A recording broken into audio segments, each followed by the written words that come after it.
Is anyone else really surprised that Hollywood is being run by something much more powerful and scary that isn't money? Thankfully, some celebrities have been open, well, as much as they could be, about the Illuminati. Jim Carrey had made an appearance on Jimmy Kimmel Live in 2014, to which he made the infamous signal of the triangle-shaped hand with his tongue hanging out. Jimmy pointed it out and said, "What is that? Is that a gang sign?" To which Carrey responds with, "Oh, like, you don't know what it is? You don't know what it is? You don't know. Jimmy Fallon doesn't know. David Letterman doesn't know. All the comics and show business don't know what this is. Come on, Jimmy." Jim Carrey clarifies that it's the secret symbol of the Illuminati, clearly mocking it and making fans wonder if it was a scripted stunt. Cat Williams' story on the case was a bit more of a personal experience, where he had called out Ludacris recently and the Illuminati during one of his interviews. He spoke in the interview with Clay Clay that the Illuminati group allegedly paid Ludacris millions of dollars to produce 20 films, he states. So there was a crossroads where we were both invited to Illuminati thing, and it had to be one or the other of us, and decisions had to be made. So it was both of us. We were equal. One of us had to cut off all their hair and couldn't do the sideburn thing no more, with the points. And the next person, they said, was going to get $200 million because they were going to pay him $10 million a movie to do 20 movies. And that's how the conversation happened. One of those persons turned out to be Ludacris, and the other person turned out to be Cat Williams himself. When Usher was just getting his start in the music industry, Puff Daddy was his legal guardian because he produced the singer's self-titled 1994 debut album. Usher has often explained that during his time under Puffy's wing, he was exposed to a lot. In 2004, during the era of Usher's Confessions album, he said in a Rolling Stone interview that Puffy introduced him to a totally different set of stuff. He mentioned how intercourse is so hot in the industry, man. I remember that in Puffy's home, there was always girls around. You'd open a door and see somebody doing it, or several people in a room doing it. You never knew what was gonna happen. I don't know, folks, the events that Usher described sound kinda similar to these freak-offs,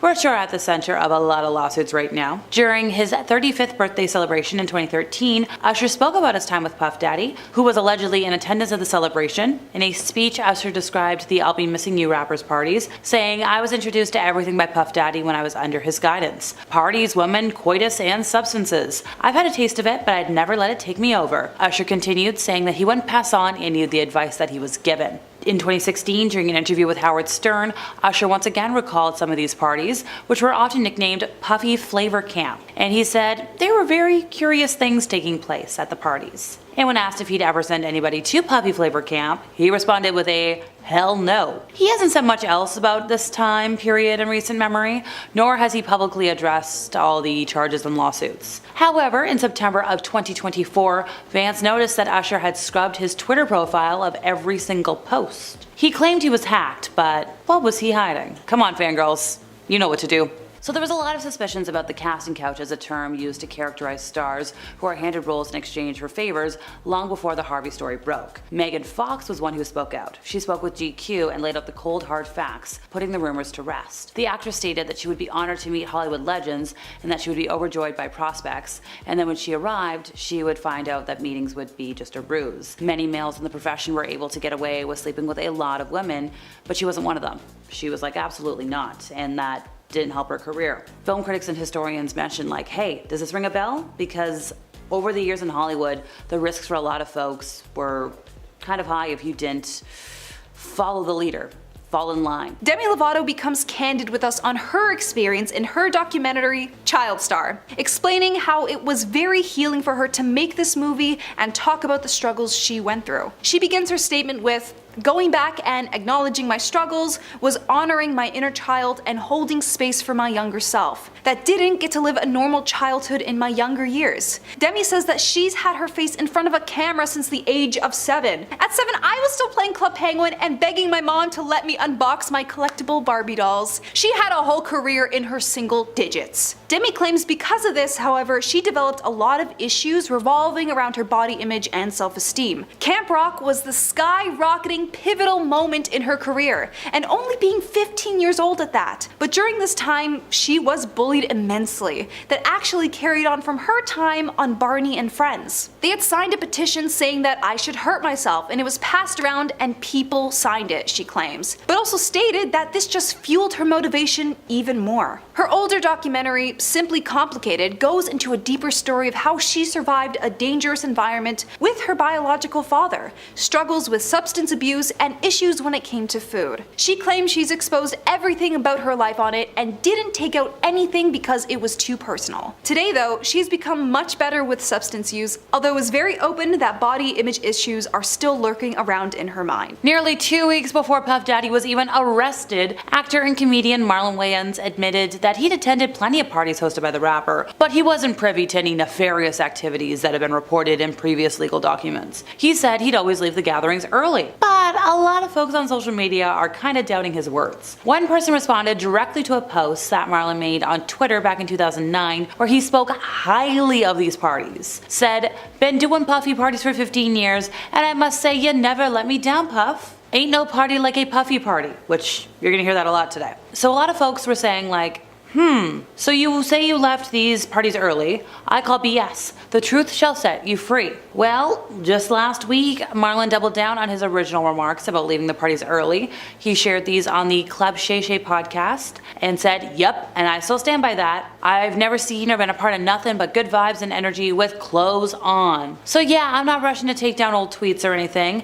I ain't got to hide. Period. I have been to plenty of Puffy parties. He said, "I left early. I swear to you. I've never seen it. Those aren't the type of parties I go to. I don't frequent those type of parties. And even if I go, like, I'd never seen any of this." When I heard about it, I was like, when did that happen? At what time did this go down? Because I was there until 3:30. You mean at 3:32? So they waited for me to leave? Like, alright, good that Wayans gone. He talked too much? So he did admit that he's seen substances at parties, but he was unfamiliar with all other reports. He said, "I watch how I conduct myself because I'm not doing this just for me. I have to answer to God, I have to answer to my brothers, I have to answer to my legacy. I can't act a certain way. I have to answer to people who want to be like me. There's a lot for me to answer to. I owe it to my fans to walk through this life and be an example as best I can." Okay, but like, if you were there that late, Vanessa Marquez had a recurring role on the hospital drama ER during the 90s, playing nurse Wendy Goldman, and alleged that George Clooney helped blacklist her after she spoke up about the harassment that was occurring on the set of the hit show. Now, Clooney has since denied the allegations, saying he had nothing to do with casting, he was an actor and only an actor. If she was told he was involved in any decision about her career, then she was lied to. The fact that he couldn't affect her career is only surpassed by the fact that he wouldn't have. Now, following her stint on ER, Vanessa hasn't really had a lot of work. Sadly. Tara Subkoff was an up-and-coming actress in the 90s. She had roles in movies like As Good as It Gets, All Over Me, The Last Days of Disco. She was up for a part in one of Harvey's movies when he offered her the role at a premiere after a party, and then he hit on her. Well, according to her, after she rejected his advances, she found herself on the Hollywood block list. She was the subject of false gossip, labeled difficult to work with, and by that I mean like too difficult to work with. She said it became impossible for her to get work as an actress after that, so then she had to start a new career path, and yeah.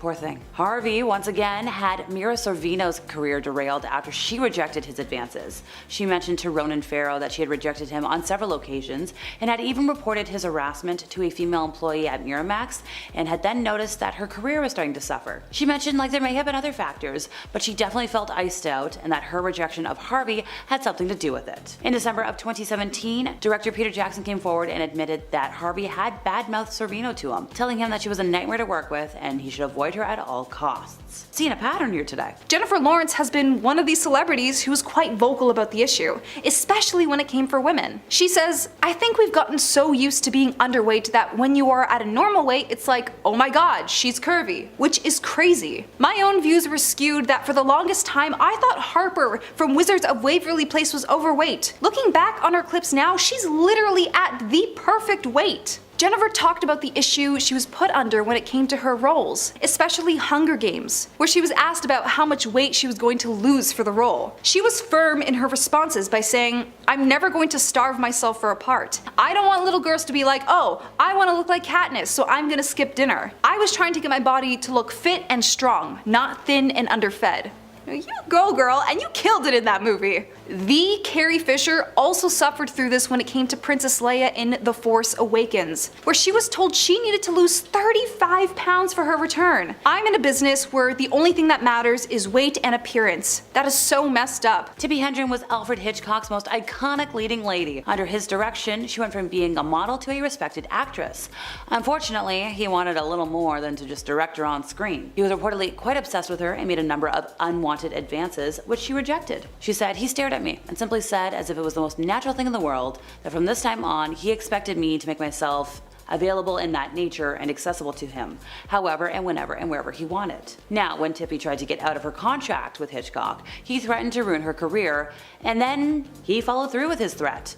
Because he had her under contract, he was able to keep her on the payroll without actually employing her. He made sure to turn down any film offers that came in from other studios. Now, looking back at it, she actually has a pretty good attitude with the situation. She mentioned that he ruined her career, but he didn't ruin her life. That time of her life was over. She still admires him for his work, but not as a person. After Clint Eastwood dumped Sandra Locke back in 1989, she found herself blacklisted by all of Hollywood's major studios, and this lasted for like a decade. Before the breakup, she had quite the career. She had an Oscar nomination under her belt, she had starred in 6 films of his, she was a budding director, but her breakup with the legendary director was very messy. She arrived home one day to find that he had changed the locks on their shared home and had put her stuff in storage. In response, she filed a palimony suit against him. In 1990, they were able to reach an agreement. Eastwood actually set up a development/directing pact for her at Warner Brothers in exchange for her dropping the suit. But 5 years later, they're back in court. She alleged that he had compensated Warner Brothers to keep her out of work because they had rejected all of the 30 projects that she had proposed and didn't give her any of their in-house projects. When he realized the jury was going to side with Locke, he settled with her for an undisclosed amount. But her career was not magically resurrected. However, it did send out a message in Hollywood that powerful people can and will take advantage of their power, but in this case, we win. I really only know about Mel Gibson through South Park, when they're making fun of him for being mentally unstable, the movies he's produced, and overall being a supposed weird guy. However, in 2023, an interview for Hollywood Conversations resurfaced about Gibson when he was being asked about the upcoming movie Sound of Freedom, which he wasn't necessarily a part of, but a lot of users claim that he used this interview to speak about the supposed evils going on in Hollywood. He referred to this area that this was all happening in as the town, to which why people are making connections to Hollywood, since many people use this word Tinseltown when describing it, alluding to its glittery and magical appeal of movie magic. In the full 1998 interview with Mike Figgis, the specific context we're talking about here is how disposable actors are, being big stars for one moment and then absolutely nobody the next. Figgis brings up the topic of a social contract that supposedly goes on in Hollywood, to which Gibson explains, the social contract, you can't get mad. You can't get mad. You can't let it get to you because you have to make a deal with everyone else. And it's almost unspoken that you are going to be effed over at some point by people who you may have done something nice for. And it may happen that by circumstance or even very purposely. He also goes on to explain that this town loves it when fresh, new faces come into the scene, and they will pretty much take over. But then he states it eventually gets to you that you can't get away from certain attitudes, from certain modes of behavior. Gibson even describes his experience with it, saying he started growing paranoid and suspicious of these behaviors when he first started out that he didn't understand. He says, I formed a bunch of opinions about the town and about the people in it that were like, surely that couldn't be, because a whole place can't be like, Weird Town. Where the strangers wanders in and all the people are in the bar and they all shut up when he looks at them. And they tell you don't go to that house on the hill. It's like that. And then you go away and you think, no, I was wrong. That's insane thinking. I'm paranoid. I imagine that stuff. That couldn't be the reason for why so-and-so was acting like that, could it? And then you find out later on the track that you were exactly on track with a lot of this stuff. Being wrongfully touched is a problem for a lot of folks in Hollywood, be it man, woman, no matter what your gender is. A sad example of this is Brendan Fraser, who claimed in 2018 that at a public event, he went to shake the hand of the Hollywood Foreign Press Association president, or HFPA, Philip Burke, but instead Burke grabbed Fraser's behind. Now, Burke has described this account as a total fabrication, but then, in his 2014 memoir, he admitted to having groped him in jest. Sadly, when you combine this harm, Brendan's divorce at the time, and the death of his mother, it kind of launched him sadly into a depression that, combined with his health problems, led to a break in his career. He had completely turned away from the spotlight, but then he bravely and publicly shamed Berg for the indecency. Sadly, for quite a while after that, Brendan's work phone stopped ringing. But now he's back, and we'd love to see it. Damon Dash said, "I didn't go to those parties back in September when photos resurfaced of him at a Puffy party with Jay-Z and J-Lo." He said, "Yeah, I went to one in the Hamptons about 20 years ago with Aaliyah, and that's about it." But a lot of people were at those, you know what I mean? And he said, nothing happened in the Hamptons. He said that was the day he met Aaliyah. We hung out there, and then we left, and then that's what happened. That was 20 years ago. It was not in LA or Miami. And he said, "I know everybody's gonna play games with those photos. It's all good. I don't really care." So Dash dated Aaliyah from the year 2000 until her passing, so okay. Incredible timeline. Cat Williams said they've had to turn down $50 million 4 times just to protect his integrity and that certain hole they were telling you about. So this was during another interview on the Club Shay Shay podcast, which, okay, interesting. He said, because Puffy be wanting to party and you gotta tell him no. You gotta tell him no. I did. See, I got the receipts for everything I'm telling you. That's why I can say them so freely. At the time, he also teased that more celebrity scandals would soon come to light, adding, "It's up for all of them. It don't matter if it's Puffy or whoever you is. So who else?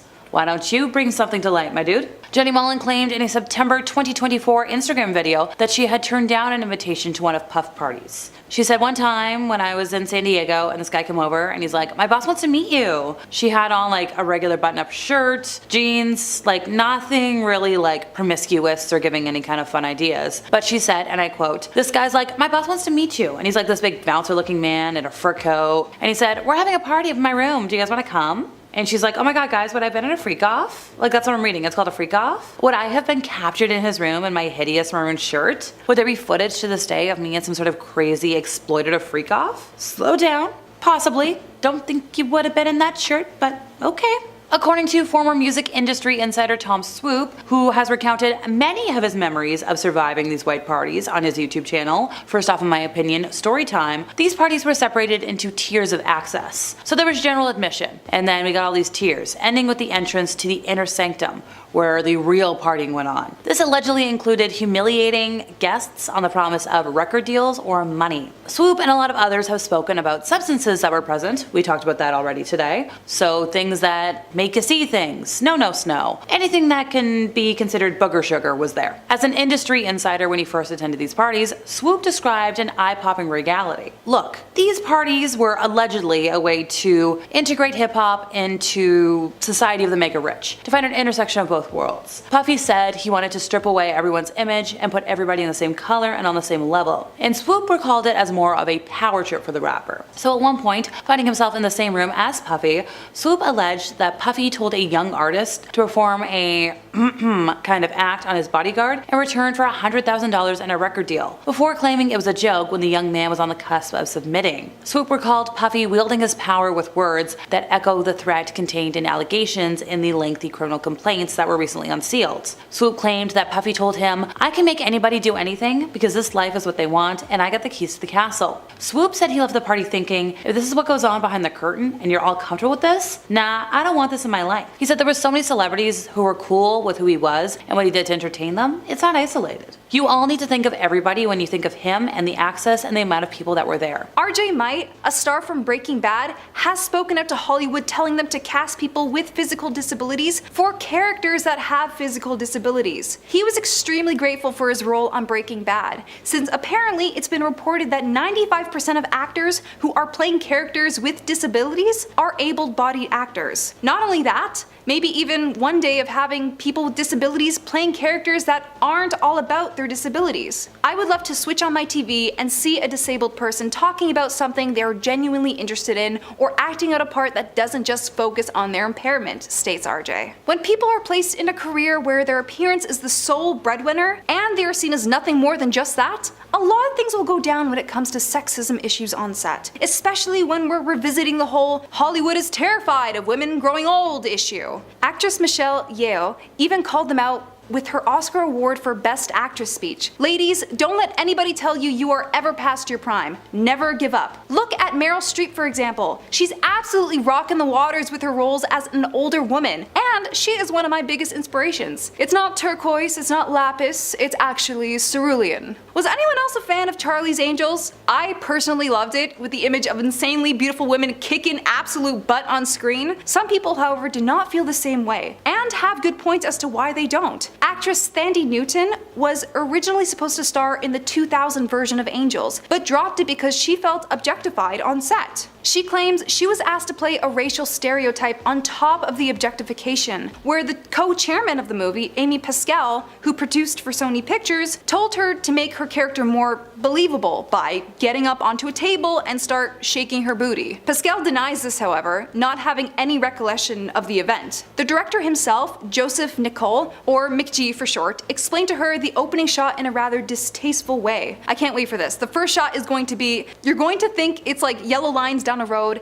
and you pull back and you realize it's the stitching, because the denim is so tight on your butt it's going to look like tarmac. Mark Wahlberg is making headlines for David Beckham's lawsuit against him, but that is just one more controversy on a long list that often gets overlooked. His first noted transgression happened almost 4 decades ago in 1986. Wahlberg and his friend group at the time had a civil rights injunction issued for them because they were throwing things and yelling racially insensitive words. Then 2 years after that, he proved he could be worse, acting in an aggressive manner towards 2 Vietnamese men. He was sentenced to 2 years for that one, served 45 days. 1992 was the incident with his neighbor. Then there was the pay scandal from 2018 when he worked on All the Money in the World. He got $1.5 million for the reshoots. Michelle Williams got $1,000. He did donate his portion after the backlash, which that was good. Still, his track record is an interesting one, and these are just the things we know about. Wahlberg has said, though, that he has spent the better part of his life trying to make up for his past wrongs. Most of Hollywood seems to want us to believe that paparazzi are out, just roaming like vultures, just waiting to snap the perfect photo,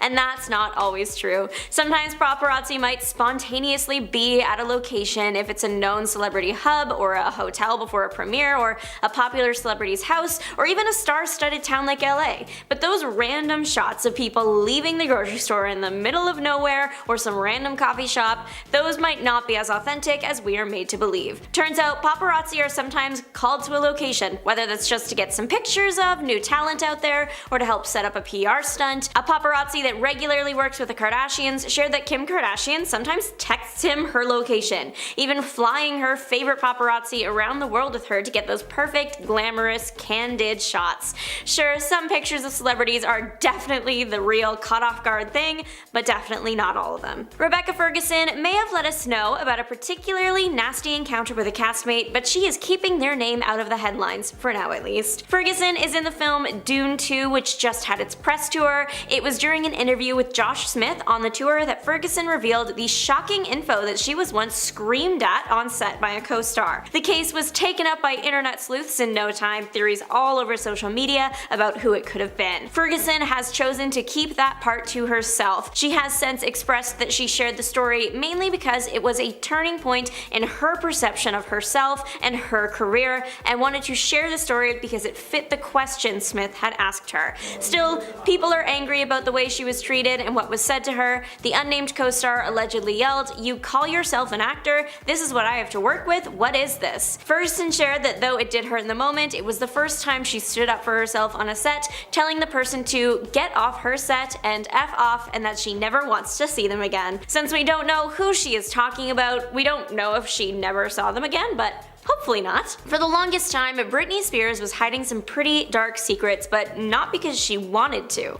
During the pandemic, people began noticing something was up with Spears, and soon people started to piece together the restrictive nature of her conservatorship. The news of how her father basically, allegedly controlled every aspect of the singer's life rocked the internet and led to a large social media outcry to free Britney. The star allegedly had little control over her finances, family life, and just her life in general. Her book, The Woman Woman in Me dropped in 2023 and revealed more interesting stories and secrets about the singer's life. One particular story about how she got pregnant took the internet by storm. While Britney and Justin Timberlake were dating, she got pregnant with his baby, but felt she couldn't keep the child even though she really wanted to. Justin Timberlake just didn't feel ready to be a father, so Britney felt forced to end the pregnancy. In her book she wrote, "If it had been left up to me alone, I never would have done it, and to this day, it's one of the most agonizing things I have ever experienced in my life." The book highlighted that being the most popular person in the world is not everything it's cracked up to be, and Britney's story showcased just how controlled Hollywood stars might be. Madonna is a bit of a wild child now and no stranger to controversy,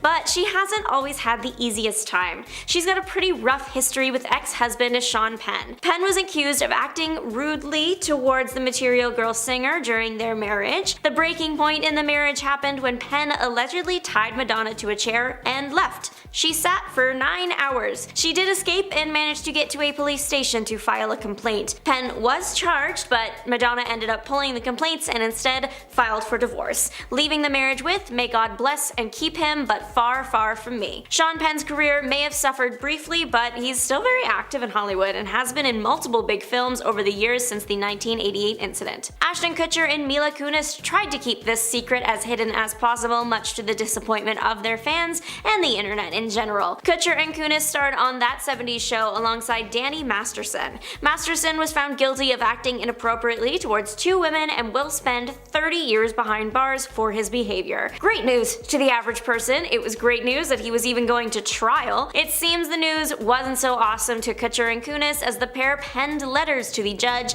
handling Masterson's case asking for leniency. The internet did not appreciate their efforts and was quick to put the actors in their place, so much so that they posted an apology video to Instagram. Alfred Hitchcock's legacy has shielded some of his more deranged actions from the public's consciousness in the decades since he has passed. Many hear the name and recall amazing films expertly put together, but the expert has truly insane ways of achieving what we get to see on the screen. It might surprise you, or not surprise you at all, to learn that the methods of creating his horror movie The Birds were just as horrific as the movie. Lead actress of the film, Tippi Hedren, shares a particularly harrowing story in her 2016 memoir Tippi. She writes about the day they were going to film the famous scene where her character is attacked by birds in the bedroom. Tippi shares that she was told the birds in the scene were going to be robotic. However, on the day of the shoot, she found out from the assistant director that the mechanical birds weren't working, so they had no choice but to use live birds.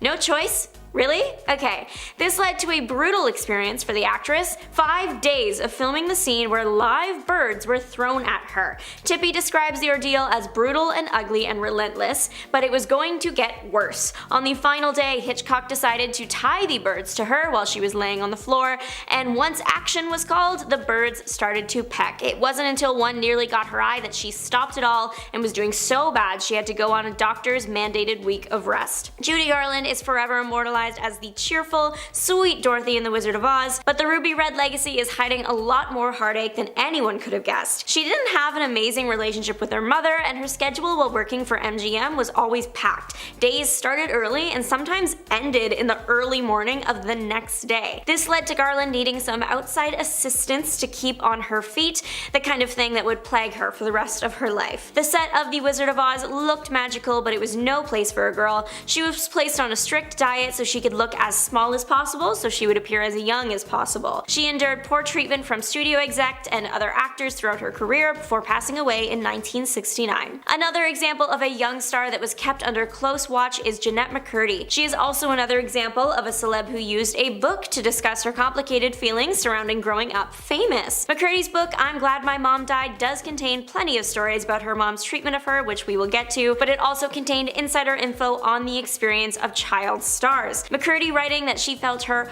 whole childhood and adolescence was very exploited. She shared that even years later, after being kind of out of the spotlight, she still feels the effects. She writes, "It still gives my nervous system a reaction to say it. There were cases where people had the best intentions and maybe didn't know what they were doing, and also cases where they knew exactly what they were doing. Most people hope that if a child is going to be entering the workforce of Hollywood so young, they would have a good parent at their side. Unfortunately, Demi, Jeanette's book highlights that this isn't always the case. She shares stories of times she wished her mom had stepped up more, like when she had felt pressured into doing a bikini photo shoot when she wasn't yet 18. McCurdy continues to share situations that young stars might be put in by adults, including one in which McCurdy was offered an adult drink by someone she referred to as the creator. Jeanette shared that whenever she would bring up how she felt uncomfortable with something, she would receive the comment, "Everyone wants what you have." The way young stars are treated in Hollywood is a profoundly uncomfortable topic, one that was just touched on in the landmark Quiet on Set documentary about Nickelodeon. One of the major stories that was told was that of Drake Bell. Without going into too many details, Bell was one of the biggest young actors Nickelodeon had. He was in a few different shows, mainly Drake and Josh, but would do guest appearances on other shows. He was a big deal. He was known for his outgoing, bright personality. So it came as a big shock to the world to hear about everything he was dealing with behind closed doors in the documentary. A dialect coach that worked with Nickelodeon had been acting inappropriately towards the young actor for an extended period of time. The coach did go to court, but in the opinion of many, did not get an adequate punishment for his behavior. Bell had kept the secret to himself for many years, but has now felt okay enough to share his experience. Thanks so much for watching. Let me know your thoughts in the comments down below. Have a great rest of your day. Bye!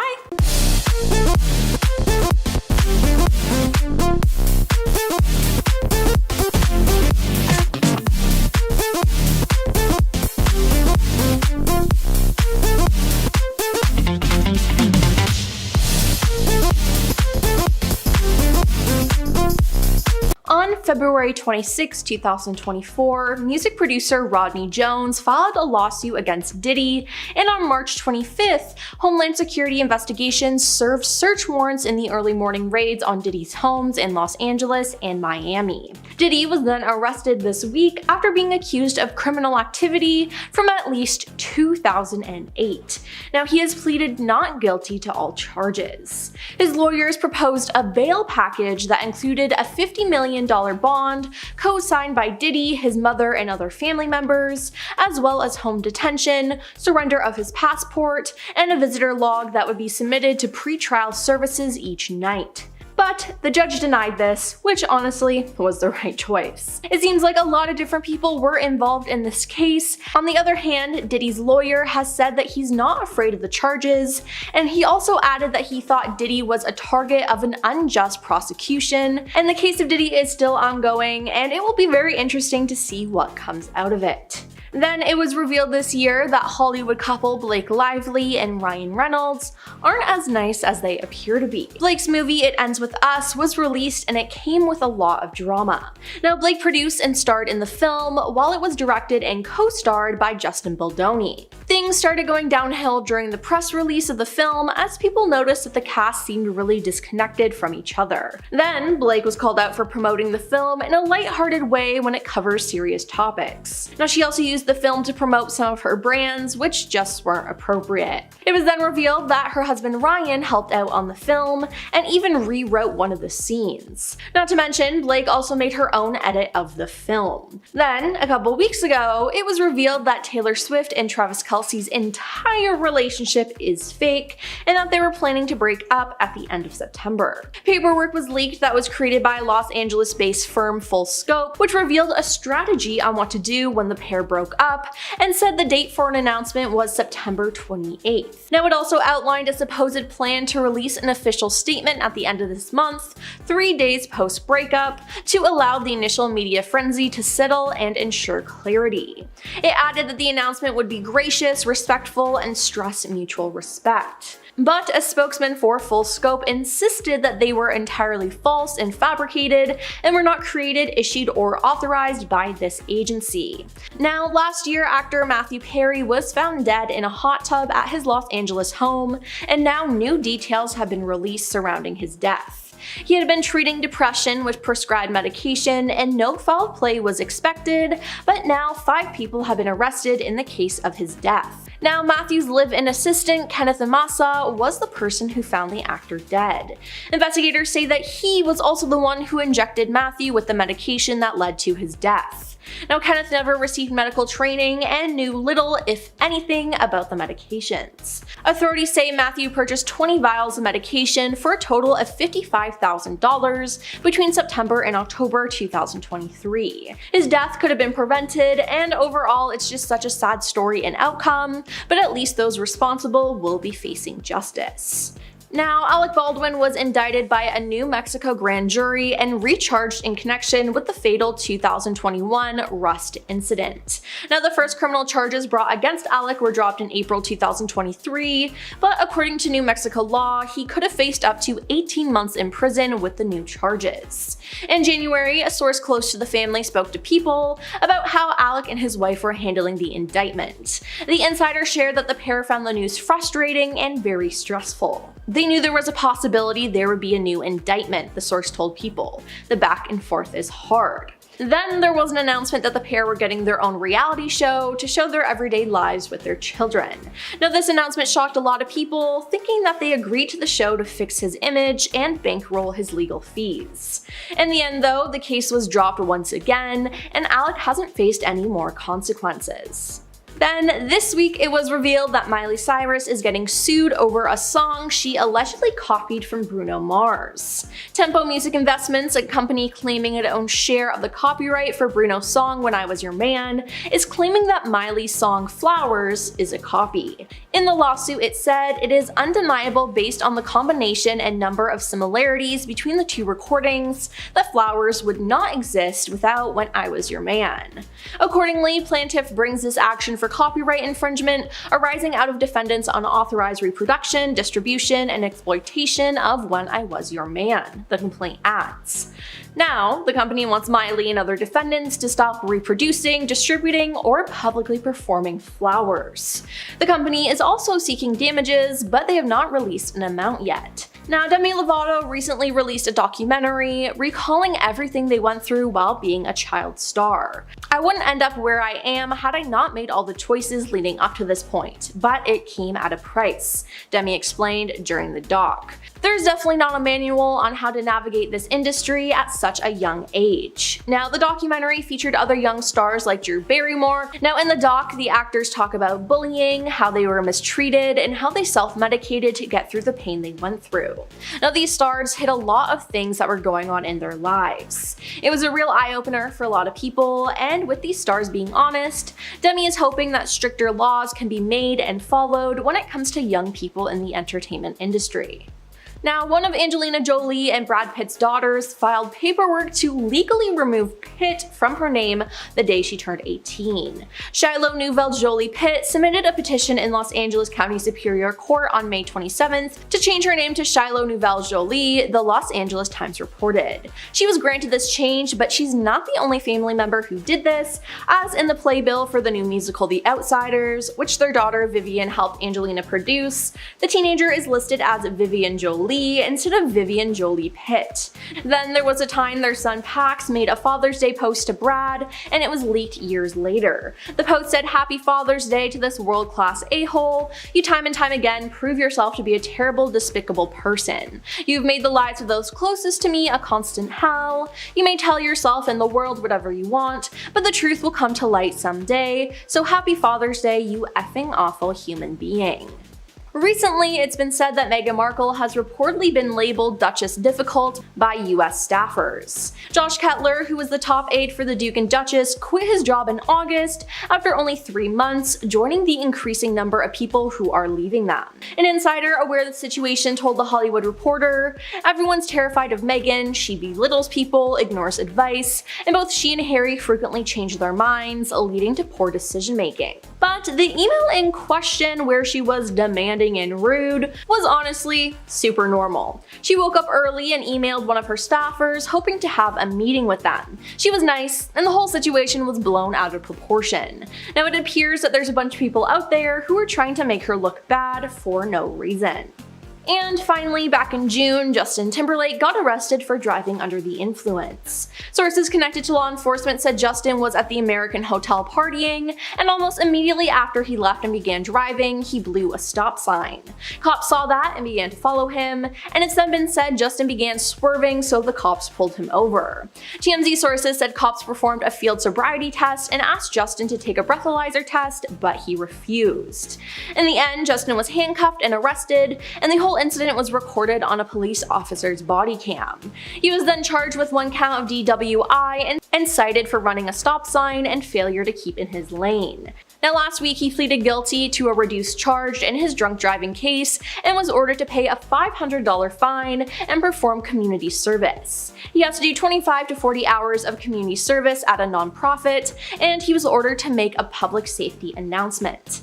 Yeah, that isn't a good look, and now people are accusing him of getting off easy because he's a celebrity. And at number 10, fake relationships. I think at this point it's clear that most Hollywood relationships are faked for PR. Occasionally these fake relationships actually turn into real love, but most of the time these fake couples split as soon as the movie comes out, making it painfully obvious. One of the most obvious cases of this was the on and off again relationship between Robert Pattinson and Kristen Stewart during the Twilight days. These two would always be in a relationship when their newest movies were dropping, but then a few weeks after the release, they would break up. Since they split almost immediately after the final Breaking Dawn movie was released, it's clear that it was all a lie. Also, the pair looked so uncomfortable when they were together, and now that we see what they look like in a happy relationship, it's clear that they weren't in one. And at number 9, paid paparazzi. If you've ever wondered why some celebrities look amazing in paparazzi photos while others don't, it's because a lot of celebrities hire their own paparazzi to make sure they never look bad in a photo. The most recent celebrity to get called out for using this tactic was Addison Rae. While Addison was out in New York, she happened to get a ton of great photos of herself out and about in the city, and Page Six called her out for tipping off the paparazzi about her location so she can get a ton of good pictures. Page Six called it, quote, a move straight out of the introductory course at the Kardashian Institute of Advanced Fame Grasp. Apparently Addison specifically wanted good photos of her outfits so that she could become known for her style. This move has long been used by the Kardashians back when they were up and coming, and now it seems that Addison is taking tips from her new friends. And at number 8, fake bodies. It's no secret that almost everyone in Hollywood has had some work done. Usually it's minor things like Botox and fillers to maintain youthfulness, but some celebrities went through major changes before making it big, and these cosmetic procedures were the reason that it all happened. Apparently it's an open secret that celebrities will change their bodies to adapt to the times to maintain marketability. But the worst part is that most celebrities don't own up to these big changes, so fans will think these people are effortlessly perfect, and it starts to impact the everyday person's self-esteem. One of the most common procedures seems to be a nose job, and most celebrities that are deemed au naturel have had it done. Blake Lively, Scarlett Johansson, and Jennifer Aniston are just some of the celebrities that fans are convinced had nose jobs, but they will never admit it to fans who think it's all elite genetics. And at number 7, award show corruption. Many fans assume that Oscars and Grammys are given to those who truly deserve it, but once you pull back the curtain, that's really not how it works. And an open secret is that anyone who wants to win one of these awards must campaign for it and basically bribe the judges. This can be in the form of actual money or things like vacations and expensive gifts. Back in 1981, actress Pia Zendora won the Best Newcomer award for her role in the movie Butterfly. It was a shock to everyone until it was exposed that her husband paid off the voting members to ensure that she won, and over time the practice did not get better. In 2011, publicist Michael Russell sued the Hollywood Foreign Press Association for firing him. He was trying to expose the corruption with the award show, and they didn't like that. The parties settled the dispute out of court. And at number 6, cheating. Movies often take months to film. That's long, grueling hours away from family and friends, stuck with the small same group of people. Because of how it all works, movie sets are breeding grounds for extramarital affairs, especially if you're spending a lot of time with your love interest in the movie that you're hugging and kissing all day on set. There are truly too many examples to name, but there's a solid chance that one of your favorite actors cheated on their spouse during the filming of a hit movie. The most famous are Angelina Jolie and Brad Pitt in Mr. and Mrs. Smith, and Kristen Stewart and director Rupert Sanders during the filming of their project. And obviously, this happens a lot more than it's reported. Halfway number 5, fake names.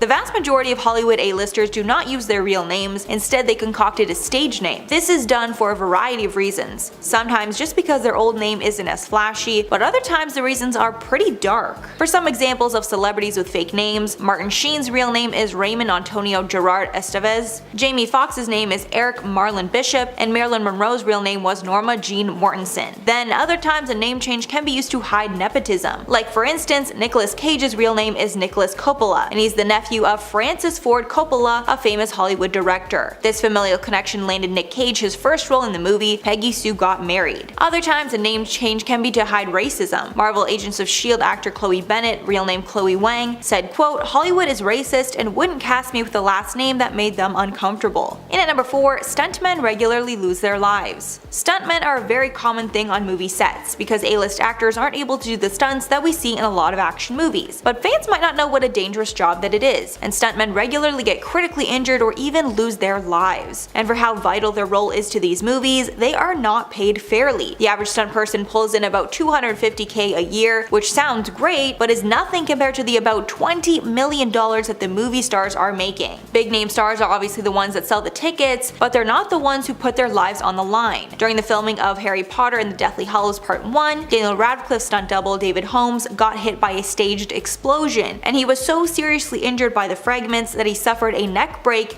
that left him fully paralyzed. Then on the set of Deadpool 2, a stuntman lost their life during a car crash scene. And at number 3, substance misuse. Following the release of the biopic Judy, we got to see the horrible practices the movie execs would use to get their talent to do what they wanted, specifically using illicit substances to wake the actors up and keep them on set working for very long hours. According to a 1982 New York Times article, use of these substances became so common that movie insurers would put clauses in their contracts to cut losses from these sorts of incidents, because several deaths and injuries on set stem from the use of these substances. In her 2013 memoir, Debbie Reynolds, the female lead for the 1952 musical Singing in the Rain, recalled that when her grueling schedule started to take a toll on her health, a studio executive told her to, quote, take vitamin shots from his doctor. Then Judy Garland revealed her mother would give her, quote, pep pills to ensure she had enough energy to film all day. Because of the toll these substances took on her health, Judy unfortunately passed away at the age of 47 because of an OD from these substances. In at number 2, inappropriate behavior runs rampant. So I'm gonna have to dance around the subject a bit for this one, but the things that have been exposed during the Me Too and Time's Up era are not new and have been happening for decades. Harvey Weinstein wasn't the first and only power player in Hollywood to use his power to get women to do what he wanted. And this all goes back to the idea of the, quote, casting couch, where you are expected to do sexual favors to these executives in exchange for a role. And there are many examples of this behavior taking place in Hollywood. Even worse, this behavior can also happen against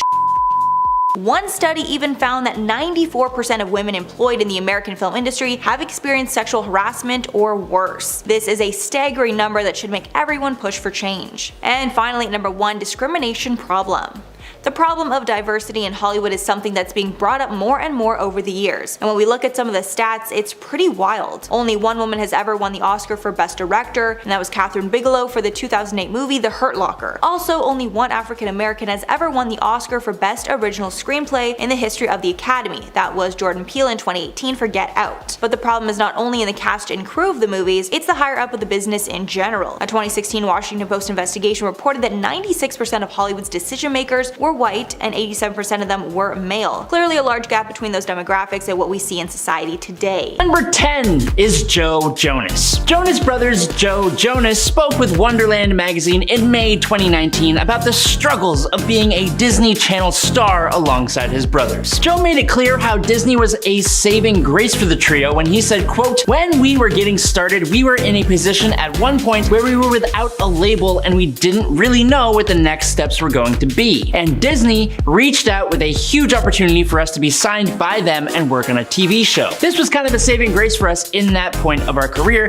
and we jumped on that opportunity. But still, Joe went on to say, quote, as you get older and you're a young adult and you're still on the Disney Channel, that can feel a little uncomfortable. Creatively, you can feel like you're a little boxed in and you can't really expand and grow. Lyrically, what you're going through in that time in your life, you have to protect your audience by only writing what Disney would approve. It was a little bit tricky as we got older, that's for sure. But that's just the music. While chatting with Vulture way back in 2013, Joe called out the Disney Channel for its apparently terrible writing and strict rules for their film projects. He said, quote, "It just ended up being some weird slapstick humor that only a 10-year-old would laugh at. They took out the kissing scene that Nick had. I had to shave every day because they wanted me to pretend like I was 16 when I was 20. When the show was done, I cut my hair off and grew as much of a beard as I could. We went along with it at the time because we thought Disney was our only real shot, and we were terrified that it could all be taken away from us at any moment." Now that is the truth of the matter. Disney child stars are all terrified of having Disney pull the rug out from under them, but that'll become more obvious as we continue on. At number 9 today is Miley Cyrus. Miley Cyrus was probably one of the most popular of the Disney stars with Hannah Montana, where she played a dual life. While the popularity of her show is a huge reason for her popularity now, that doesn't mean it's all peaches and cream. Speaking with Marie Claire back in 2015, the actress and singer explained how being Hannah Montana impacted her mental health, saying, quote, "I was told for so long what a girl is supposed to be from being on Hannah Montana. I was made to look like someone that I wasn't, which probably caused some body dysmorphia because I had been made pretty every day for so long, and then when I wasn't on that show, I was like, who the F am I?" That really spells out the effects of being a child star. In a February 2019 interview on the RuPaul What's the Tea podcast, Miley elaborated on her disillusion with herself when she said, quote, "I didn't really get to be a kid very much because I worked so much, but I wanted that. Since the last record, my last record was called Younger Now, and it says, even though it's not who I am, I'm not afraid of who I used to be. That was my epiphany." Number 8,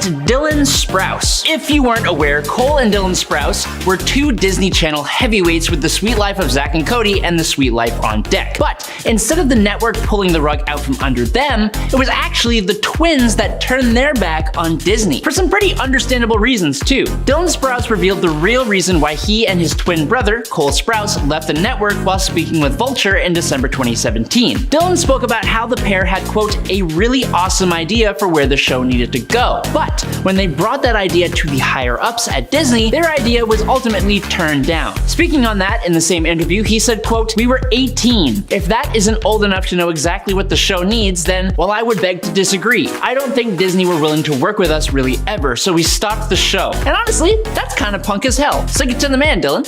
Good job. Number 7, Bella Thorne. Bella Thorne may be one of the most outspoken ex-Disney stars. During a February 2021 interview with Fox News, she said, quote, "There are definitely a lot of pressures in the Disney eye to be so perfect, and I think that's where Disney, in a sense, goes wrong, because they make their kids seem perfect.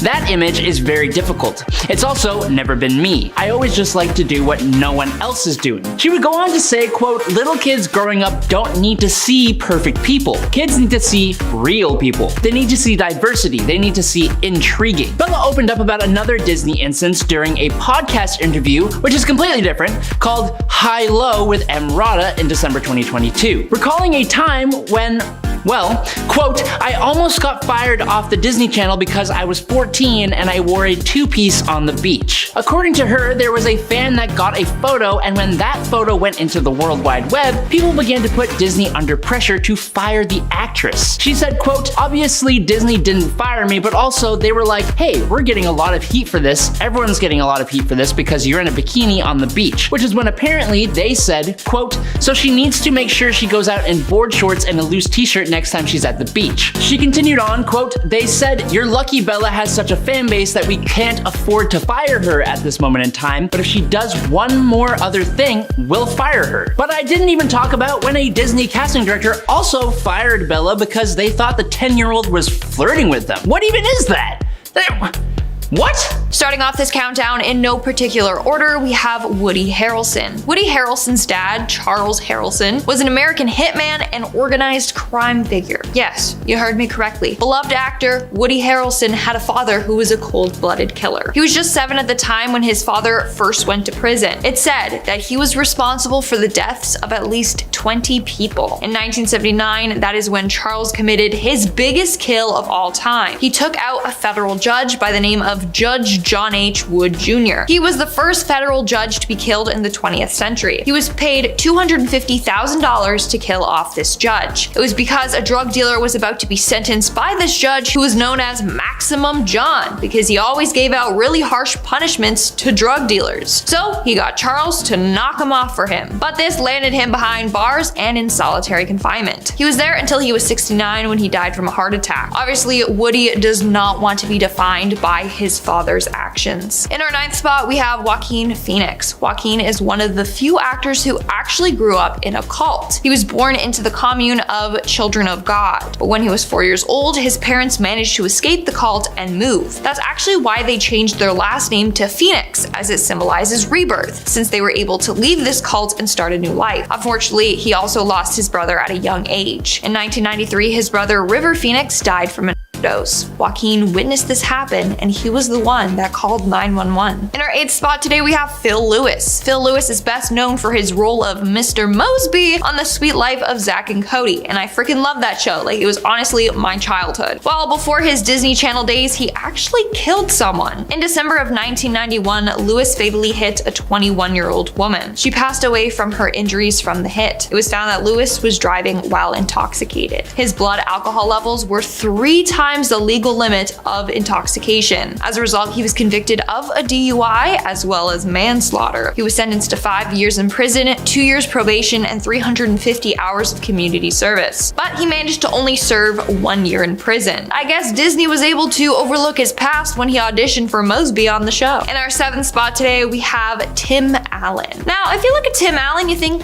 aw, he's such a family man. I love Home Improvement and Toy Story. He's a great actor. Wow, Tim Allen actually had quite a dark past before he got into acting. In 1978, Allen was arrested for attempting to traffic more than 650 grams of coke. He was arrested in Kalamazoo Battle Creek International Airport. Now, he actually would have served a lifetime in prison, but he avoided this by giving police information about other dealers. As a result, his sentence was reduced to 3 to 7 years. He ended up serving 2 years and 4 months in prison and then was granted parole in 1981. I guess that's why they say don't judge a book by its cover, because he looks like a wholesome dad, not a drug trafficker. In our 6th spot, we have Jack Nicholson. In 1974, Time magazine discovered that Jack's sister, June, was actually his mother, not his sister. How wild is that? So June was only 17 when she became pregnant with Jack, and she wasn't married, so her parents agreed to raise the child as their own, with Jane and Lorraine acting like his older sisters. So his parents were actually his grandparents, and his sister Lorraine was his aunt. In regards to his dad, we don't know for sure who is his dad, but some say it was likely June's manager. Other sources claim June really just doesn't know who the father was. By the time Jack found this all out, his mom, June, and his grandma had already passed away. Imagine how that would have changed his life. Like, he was raised on a lie. We are now at our 5th and halfway mark with Sean Penn. A number of women have come forward saying that Sean Penn has been aggressive towards them. In fact, he has mistreated a number of his partners, including Madonna. They were married from 1985 to 1989. While in December of 1988, Penn allegedly tied Madonna to a chair and held her hostage for 9 hours and apparently hit her multiple times. When he untied her to let her use the bathroom, she fled to the police station. One officer said, and I quote, "Madonna staggered into the station. She was distraught, crying, with makeup smeared all over her face. I hardly recognized her. She had obviously been struck." Sean was charged with inflicting corporal injury and traumatic conditions on Madonna, as well as battery. But Madonna withdrew her complaint a week later and has rarely commented on it since, which is quite odd. Why would she say that he harmed her and then retract the statement? So who knows what really happened.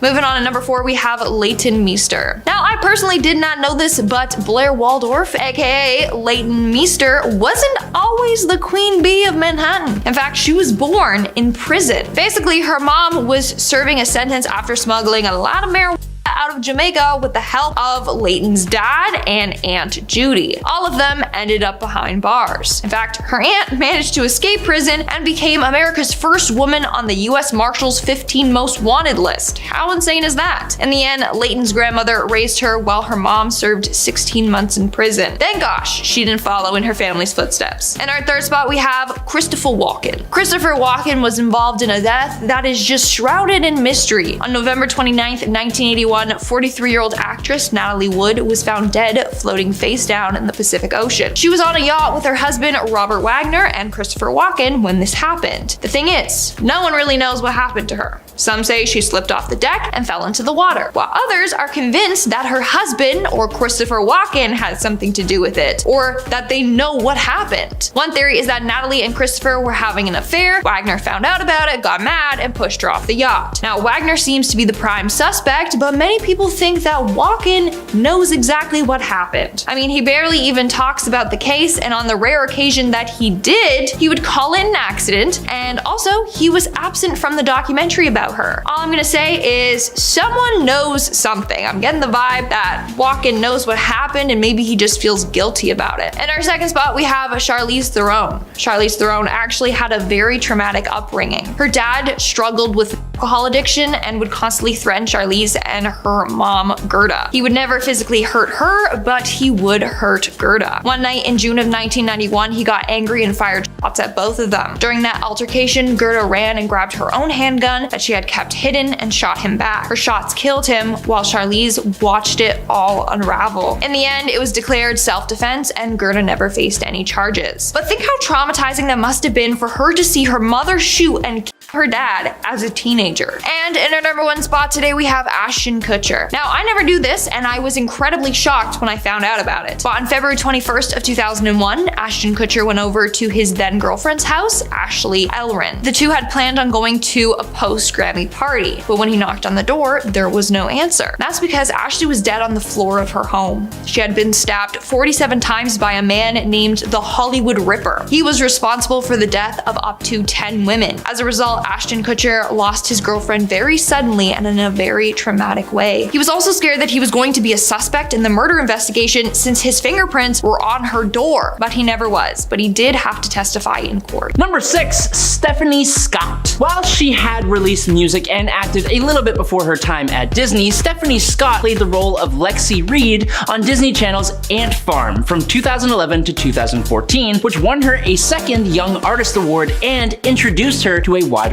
audience. While on Disney, she also recorded a bunch of Disney Channel promotional singles, which were released between 2008 and 2012. However, despite her success and time with Disney, in a 2015 interview with BuzzFeed, the actress threw some major shade at the network. She claimed that her role as Lexi Reed forced her to, quote, sugarcoat everything all the time. She said, quote, that's one of the hardest things, not being able to express myself in a certain way or being stuck having to promote something or say something I don't believe in. It's kind of hard after a while when you are feeling things and having a rough time in your personal life and you can't express your emotions through your work, which heavily echoes the feelings of the other stars on this list. Stephanie explained, quote, I wanted to tell stories of troubled girls where everything isn't perfect all the time. I didn't want it to stop there and be labeled as a Disney girl. I quickly realized I wanted to do more. If you've been on a Disney show, people target you as being the sitcom funny girl who can't take herself seriously and doesn't really have true emotions because they have to be perfect and pure, not shattered and torn in any way. Number 5, Demi Lovato. Demi Lovato opened up about her time on the network to Harper's Bazaar in March 2020 and admitted that they had a hard time with the Disney workload, which, as a kid, was likely way more than normal. They covered themselves at first by saying, quote, I'm grateful for the opportunities that I got, but despite that, they also said, quote, do I wish that I'd had more downtime? Yes. I think when you are a teenager and you're given your big break, you'll do anything to make it happen. I do feel that a lot of the ways some of my life was handled and lived led me to kind of having a bit of a downfall just because I was so overworked and I wasn't dedicating enough time to my mental health or my personal life. Now, while she didn't so much speak about the restrictiveness of the network like the other stars have, she spoke more about the effect of imposing a celebrity lifestyle onto a growing human being, and in a separate interview with Billboard from 2016, Demi joked that they had PTSD after leaving the channel. They added, quote, we joked around that it was Disney high except we were all shooting shows and really overworking ourselves. Number 4, Selena Gomez. Just like a lot of other Disney stars, Selena Gomez, who got her Disney fame from being the main character of Disney Channel's Wizards of Waverly Place, felt that her time at Disney started to paint her as someone who she wasn't, like almost everyone else on this list. When speaking with the New York Times in 2015 about moving away from that image, she said, quote, "I'm growing and changing. I was in a relationship and I was being managed by my parents and I was still under Hollywood and Disney. And I was being held to this expectation of being the good girl." She continued, "I knew deep down that this wasn't what I wanted to do. Being exhausted, forcing something that wasn't right, even in my personal life, I had to have moments where I was crying and I was like, why am I not in love with what I do? I was forced to get very uncomfortable for a while in order to make the decisions I made." Now, while that seems pretty much par for the course here, quite some time later, during the Television Critics Association press panel in August 2021, she elaborated on what I personally think is the main issue with becoming a Disney child star. She said, quote, "I signed my life away to Disney at a very young age and I didn't know what I was doing because, you know, she was a kid." Number 3, Coco Jones. Coco Jones starred in the Disney Channel original movie Let It Shine, which is where she found her primary Disney Channel successes. But she also had recurring roles on 2 Disney series, So Random and Good Luck Charlie, competed in Radio Disney's The Next Big Thing singing competition, and signed with Hollywood Records music label, which is owned by Disney. But then, kind of as soon as it all started, it began to unwind. In a 2020 YouTube live stream, she revealed that a Let It Shine sequel was planned, but that it was canceled for reasons completely unknown to her. She was also apparently supposed to get her own show, which also never came to be. Hollywood Records, though, seemed to be the main cause for concern here. They dictated what the celeb could wear, say, and sing, and the people that the network supplied her to work with wanted her to sound, quote, sellable, which is a term that is up to interpretation by you guys. She put out a few singles and an EP, but right before her actual album was supposed to drop with the record label, the label dropped her. And apparently they told Coco, quote, "We don't know what to do with you." At that point in her life, she was homeschooled after dropping out to make Disney and her career her priority. Afterwards, she understandably dealt with depression, but with the support of her parents, she graduated high school early and moved to LA. Going forward, she booked the role of Hilary Banks on Bel Air, signed a new record deal with High Standards and Def Jam Recordings, and dropped her major label debut single, Caliber. So good job. Number 2, Ashley Tisdale. Another heavyweight Disney star, Ashley Tisdale played Sharpay Evans in Disney's High School Musical trilogy and in her own spin-off, Sharpay's Fabulous Adventure. She also played major roles in The Sweet Life of Zack and Cody and Phineas and Ferb. Now, after the first High School Musical movie, which, if you don't know, was huge, Ashley joined her castmates for High School Musical The Concert. While on the tour, which itself must have been both a dream come true and a nightmare with all the scheduling and little downtime, she also performed her own original song, He Said, She Said. However, similar to the experience that Jonas Brothers had, Disney made her change certain lyrics. In a TikTok, Ashley said that Disney made her change the line "kissing like that" to "dancing like that" for the tour. The original lyrics were "Baby, I can see us moving like that. Baby, I can see us touching like that. Baby, I can see us kissing like that. We don't need no more he said, she said." But while I get the image that Disney is trying to uphold here, I don't believe changing an artist's original work is fair. Just take the song out in its entirety. That would have been my idea. I think that would still not be okay. So just like, I don't know, leave it alone. And finally, in at number 1, Alison Stoner. You may recognize Alison Stoner for her supporting roles in actually quite a few Disney Channel productions, like The Sweet Life of Zack and Cody, Camp Rock 2, The Final Jam, and Phineas and Ferb. I remember them best from Cheaper by the Dozen, but that's just me. They have been one of those few Disney Channel veterans that has actually tried to make things better for other stars going forward, and they've been pretty vocal about some of Disney's shenanigans. In a 2021 YouTube interview, Alison said, "While traversing extreme peaks and valleys of global fame, hidden medical hospitalizations, artistic milestones, rapid adultification, and multi-layered mistreatment I wish on no one, I narrowly survived the toddler to train wreck pipeline." That's a hell of a way to describe surviving Disney. They went on to say, "As someone who lived it and witnessed thousands endure alongside me, I can attest that what is missing from the pipeline narrative are clear action plans for intervention, long-term prevention, and accountability from studios, agencies, and guardians." Unlike other stars, Alison turned their experience into ideas to improve the safety and well-being of other children in entertainment. such as requiring studios to have a mental health professional on set, improving child labor laws, and making media and industry literacy courses mandatory for guardians and representatives. One of my favorite quotes from the celeb, though, goes like this, quote, "If we disrupt and heal the toddler to train wreck pipeline, we won't need another cautionary memoir."